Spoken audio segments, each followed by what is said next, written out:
கொரோனாவிலிருந்து மீள break the chain. நோய் தொடருக்கு தடை கொடுப்போம், கொரோனாவிற்கு விடை கொடுப்போம். வணக்கம். தந்தை பெரியார் மறைக்க முடியாத தமிழகத்தினுடைய ஒரு மாபெரும் தலைவர். இவர் யோசித்த விஷயங்கள் எப்படிப்பட்டவைன்னா, இவர் மட்டும் இல்லைன்னா இன்றைக்கு இத்தனை மாற்றங்கள் வந்திருக்குமா? உலகமே அதைத்தான் சொல்லுது. அதுவும் சாமிநாத சர்மா போன்றவர்களும் மற்றவர்களுடைய வரலாற்றை எழுதுகிற போது அத்தனை இப்போ அரிய செய்திகளை சொல்கிறாங்க. 1920 இவர் அபூர்வமான ஒரு விஷயம் சொல்கிறாருங்க. எப்படின்னா, பெண்களுக்கு கல்வி கொடுக்கணுங்கிற விஷயத்தில் மட்டும் இல்லை, அவங்களுக்கு வேலை கொடுக்கணுங்கிறது தான் முதல்ல என்ன செய்யணும், அவங்களை சமயக்கட்டிலேருந்து வெளியே வர வைக்கணும் அப்படிங்கிறார். ஆச்சரியமான ஒரு விஷயம். எப்படி தெரியுங்களா? சமயக்கட்டை இடினார், வீட்டுக்குள்ளே சமயக்கட்டை இருக்கக்கூடாதுனார். என்னடா அது இப்படி பேசுகிறாரு? இவர் வாழ்க்கையில் பூரா இடி ஓடா இதுதான் முக்கியம். என்ன ஏன் அப்படி? ஏன்னா இது இருக்க போய் தானே இவங்கெல்லாம் அப்படி பண்ணுறாங்க.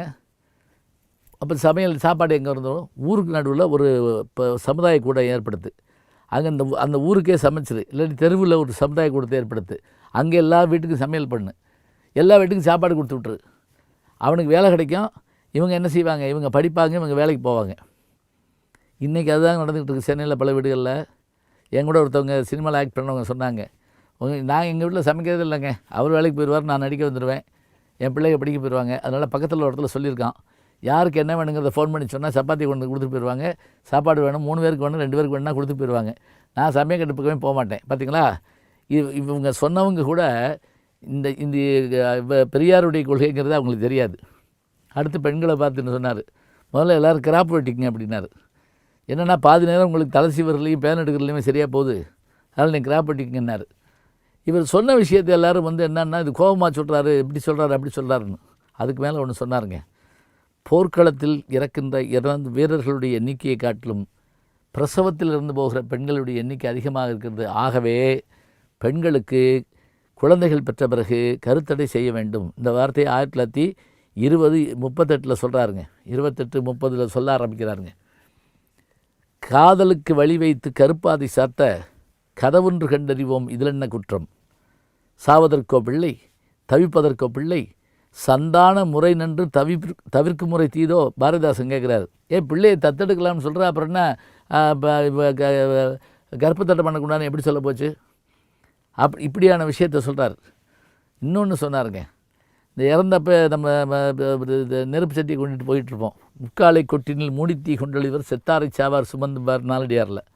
இப்போ கூட பார்த்திங்கன்னா அந்த தலை மொட்டை போட்டு முன்னாடி நெருப்பு சட்டி பிடிச்சி போகிறப்ப ஒரு கேள்வி கேட்டார், இது எதுக்கு கொண்டு வரீங்க அப்படின்னு கேட்டார். இல்லை, காட்டுக்குள்ளே சுடுகாட்டுக்குள்ளே போய் அங்கே போய் நெருப்பு கிடைக்காதுல்ல, அப்போ நெருப்பு வைக்கிறதுக்கு கொண்டு வரோம். சரி, அந்த காலத்தில் தீப்பெட்டி கண்டுபிடிக்கலை, சிகரெட் லைட்டர் கண்டுபிடிக்கலை, அது தூக்கிட்டு போனால் சரிதான். இப்போ தான் தீப்பெட்டி சிகரெட் லைட்டருக்குள்ள எதுக்கு தூக்கிட்டு இருக்க, கீழே வச்சேன்னா எப்படி பாருங்கள். அதாவது காலம் மாறுற போது அதுக்கேற்றபடி இருந்தால் என்னன்னு ஒரு கேள்வி கேட்குறது எவ்வளோ நல்ல விஷயங்க. அப்போ பெண்களுக்கு கல்வி கொடுக்கணும், பெண்களுக்கு வேலை கொடுக்கணும், பெண்களுக்கு கருத்தடை செய்யணும், பெண்களுக்கு இது சமயக்கட்டிலேருந்து விடுதலை தரணும். யாருங்க சொல்லுவா இதெல்லாம்? ஏட்டையும் பெண்கள் தொடுவது தீமை என்று எண்ணியிருந்தவர் மாய்ந்து விட்டார், வீட்டுக்குள்ளே பெண்ணை பூட்டி வைத்தார் என்று விந்தை மனித தலைகொண்டார் பாரதி பாடினார்னா, செயல்பாட்டுக்காக இவர் போராடினாருங்க.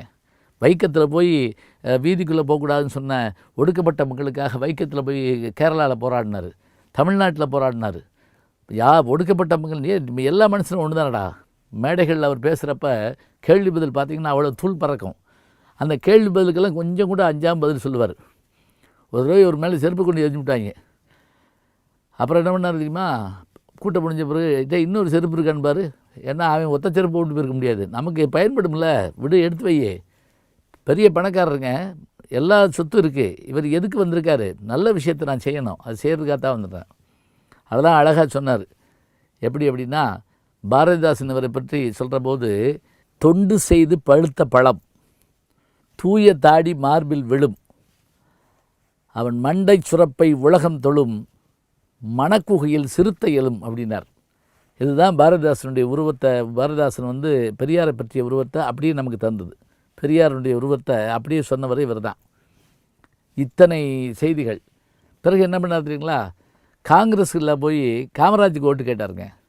விருதுநகரில் காமராஜுக்கு ஓட்டு கேட்க போகிறாரு. காங்கிரஸ் எதிர்த்தவர் தான் ஒரு காலத்தில். ஓட்டு கேட்க போகிறப்ப காமராஜ் ஒழிக அப்படின்னு கத்திட்டு போனாங்களாம். யார்? மாணவர்கள்லாம்.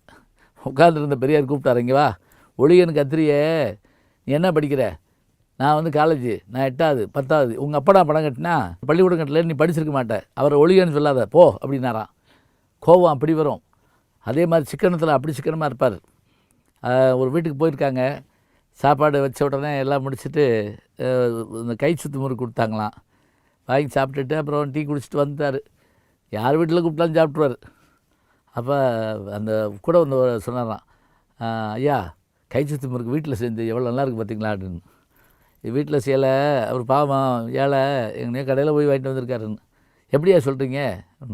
எப்படி சொல்கிறேன்னா, அந்த கை சுத்து முறுக்கில் 2 சுற்று தான் இருந்துச்சு பார்த்தியா, இது வியாபாரி தான் செய்வான்.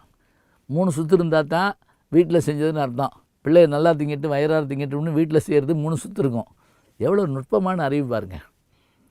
அதனால தான் பேரறிஞர் அண்ணா அவர்கள் கூட இவர்கிட்ட கருத்து வேறுபாடு கொண்டு போனபோது தேர்தல் நின்று அப்புறம் முதலமைச்சர் ஆனவொன்னு என்ன செஞ்சுருந்தீங்களா, முதல் கையெழுத்தே சாதி மறுப்பு திருமணங்களை வந்து அரசு வந்து அங்கீகரிக்குங்கிற கையெழுத்து போட்டு அவர்கிட்ட போய் இது உங்கள் அரசாங்கம்னு சொன்னாராம். இதுக்காகத்தான் தேர்தல் நின்னோம் அப்படின்னாராம்.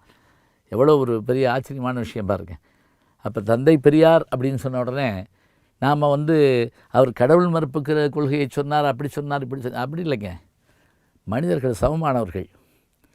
அந்த சமமான மனிதர்களை நாம் வந்து பிறப்புக்கும் எல்லா உயிருக்கும்னு திருவள்ளுவர் சொன்ன மாதிரி அவனுக்கு இழிவு வரக்கூடாது. அவன் மூட நம்பிக்கையில் முட்டாளாயிடக்கூடாது. அவன் பெண்ணை அடிமைப்படுத்தக்கூடாது. பெண் ஏன் அடிமையானால்னு ஒரு புத்தகம் எழுதியிருப்பார். நானே நாத்திக நானேன்னு ஒரு புத்தகம் எழுதியிருப்பார். எல்லாம் பேச்சு வழக்கில் தான் பேசுவார். அது ரொம்ப நல்லாயிருக்கும். பெரிய நடையெல்லாம் கிடையாது. ஏன்னா வாழ்க்கை அனுபவிச்சவர். அவர் வாழ்நாள் முழுவதும் கடைசிலெலாம் மேடைக்கு வரப்போது கஷ்டப்பட்டுருக்கார். நான் பார்த்துருக்கேன். சோழவந்தாலில் வந்திருந்தப்ப பார்த்துருக்கேன். அப்போல்லாம் நல்ல சிவப்பாக பழமாக இருப்பார். அவருக்கு இந்த ஃபுல் கை சட்டை போட பிடிக்காது. அதை ஃபுல் கை போடுவானே, அதை மடிச்சு விடுவானே, இங்கே அரைக்கையில் வெட்டி தச்சிட்றா அப்படிம்பார். அவர் ஏன் தாடி வச்சாருன்னு கேட்டப்போ, இது யார் தினம் உட்காந்து சேவ் பண்ணிட்டு இருப்பாங்க, போ இந்த வேலையை விடு, மற்ற வேலையை பாரு அப்படிம்பார். யாரையும் மரியாதையாக பணிவோடு தான் பேசுவார். அதுதான் அவருடைய சிறப்பு. அவர் படிப்பகத்தில் பேப்பர் படிச்சுட்டு இருப்பாங்க. தம்பி படிச்சுட்ருக்கீங்களா அது வந்துட்டு உட்காந்துருப்பார். கண்ணாடிக்கு மேலே லென்ஸ் வச்சு படிப்பாருங்க. படிப்பு, எழுத்து, பயணம், சொற்கள் என்று மனிதர்களுக்காக வாழ்ந்த மனிதர் யார் என்று கேட்டால் தந்தை பெரியார் தாங்க. அவரை பற்றி தெரிந்து கொள்ள வேண்டுமென்றால் அவருடைய வரலாறு மட்டும் படித்தா பத்தாதுங்க. அவர் சொன்ன கருத்துக்களையும் நாம் தெரிந்து கொள்ள வேண்டும். அவர் நினைக்கிற போதெல்லாம் இத்தனை செய்திகள் நினைவுக்கு வரும். உண்மையில் அவர் பெரியார். அன்பிற்கினிய யூடியூப் நேயர்களே, நீங்கள் என்னோடு இன்னும் நெருக்கமாக தொடர்ந்து வர வேண்டும் என்று சொன்னால் இன்ஸ்டாகிராம், ட்விட்டர் போன்ற பதிவுகள்லையும் என்னை நீங்கள் தொடருங்க. பின்தொடர்ந்து வாருங்கள். நாம் எல்லோரும் முன்தொடர்ந்து செல்வோம்.